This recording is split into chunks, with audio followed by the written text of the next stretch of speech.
বন্ধুরা, পাকোড়া তো অনেক রকমের খেয়েছেন, তো আজকে আমি বানিয়ে দেখাবো মিষ্টি কুমড়োর পাকোড়া।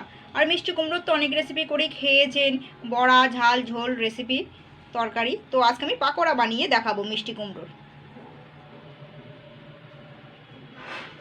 তো দেখুন পাকোড়াগুলো কতটা সুন্দর। মিষ্টি কুমড়ো যে এত সুন্দর পাকোড়া হয় তো না দেখে বিশ্বাসই করবেন না।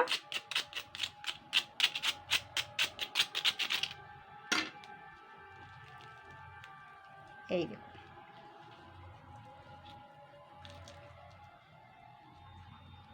তো চলুন দেখে নেওয়া যাক।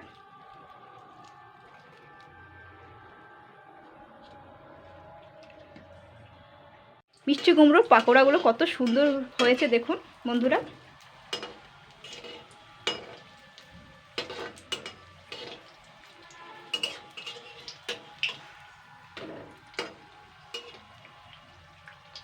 বন্ধুরা, মিষ্টি কুমড়োর তো বড়া খেয়েছেন বা মিষ্টি কুমড়ো অনেক রকমের রেসিপি করে খেয়েছেন। তো আজকে আমি বানিয়ে দেখাবো মিষ্টি কুমড়োর পাকোড়া। তো মিষ্টি কুমড়ো এখানে আমি একটা কিন্তু ছোটো সাইজের মিষ্টি কুমড়ো নিয়েছিলাম, সেটাকে কিন্তু সুন্দর রকম পিস পিস করে কেটে নিয়েছি, খোসা ছাড়িয়ে দেখুন স্টাইল করে কেটে নিয়েছি। তো আপনারা চাইলে এমনি ছোটো সাইজ করে চৌকো চৌকো করেই কাটতে পারেন। তো আমি একটু স্টাইল করে কেটে নিয়েছি, দেখতে ভালো লাগবে। দেখুন আমি বেশ বেশ 4-5টা আমি কেটে নিয়েছি এরকম করে। দেখুন, দেখে নিশ্চয়ই বুঝতে পারছেন। তো এবার আমি এর জন্য একটা ব্যাটার তৈরি করব। খোসাগুলো কিন্তু অবশ্যই ছাড়িয়ে দিতে হবে। আমি খোসা ছাড়িয়ে ধুয়েও নিয়েছি ভালো করে, দেখুন। তো এখানে আমি একটা ব্যাটার তৈরি করব। তো এখানে কিন্তু আমি হাফ কাপ বেসন গুঁড়ো নিয়েছি, আর হচ্ছে হাফ কাপ ময়দা নিয়েছি। এবারে অল্প করে জল দিতে হবে, বেশি মোটা হবে না কিন্তু ব্যাটারটা। ব্যাস, এবার আমি স্বাদ মতো নুন দিয়ে দিচ্ছি,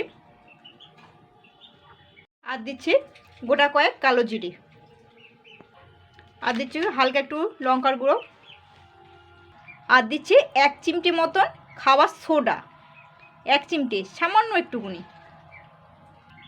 এবার আমি এইগুলোকে কিন্তু হাত দিয়েই কিন্তু ফেটিয়ে নেব। এর মধ্যে কোনো দলা দলা যেন না থাকে। প্রথম চান্সে কিন্তু অল্প জল দিয়ে ব্যাটারটা করে নেবেন যারা জানেন না। তো ভালো করে ফেটিয়ে নিতে হবে, কিন্তু যত ভালো ফেটাবেন ততই কিন্তু ভালো হবে পাকোড়াটা খেতে।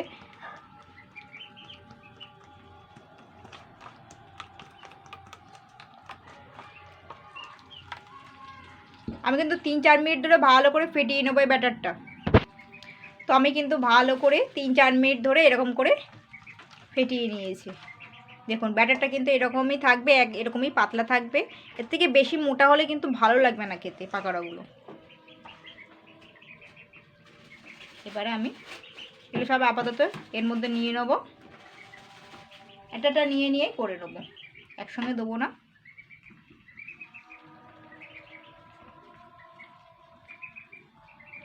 একটা করেই করতে হবে এইভাবে। ব্যাটারটা একটু ঝরিয়ে তারপর তেলে দিতে হবে কিন্তু, দেখুন। তো দেখুন আমি কিন্তু বেশ খানিকটা কিন্তু রিফাইন্ড তেল দিয়ে দিয়েছি, এটুকু একটু ডুবো ডুবো তেলে ভাজতে হবে। তো এখান থেকে আমি একটা করে নেব, এটাকে কিন্তু একটু ব্যাটারটা ঝরিয়ে নিতে হবে। দেখুন ব্যাটারটা একটু ঝরিয়ে কিন্তু তারপরগুলো করতে হবে, কারণ কোটিং কিন্তু বেশি মোটা হয়ে গেলে কিন্তু একদমই ভালো লাগবে না।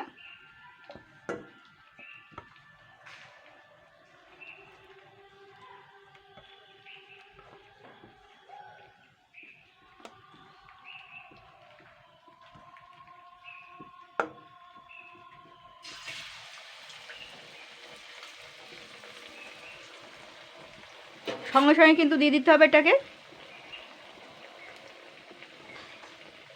এইভাবে কিন্তু খানিকক্ষণ রাখতে হবে। এবার তেলটাকে কিন্তু আস্তে আস্তে খেলাতে হবে এইভাবে, দেখুন।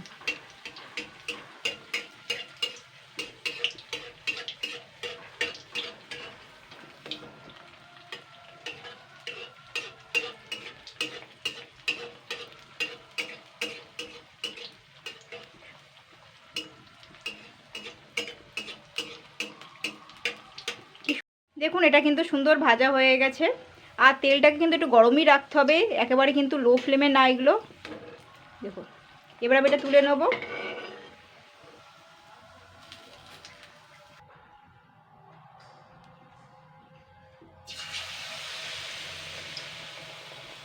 আবার একটা দিয়ে দিলাম।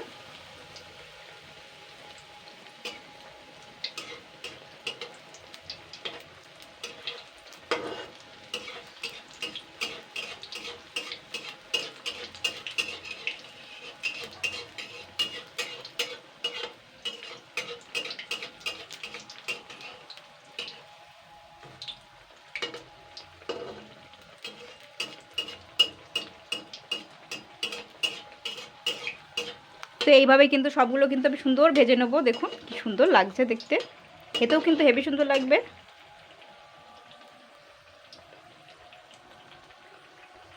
বন্ধুরা এই ছিল আজকের রেসিপি মিষ্টি কুমড়োর পাকোড়া। তো এইভাবে বানিয়ে ফেলবেন।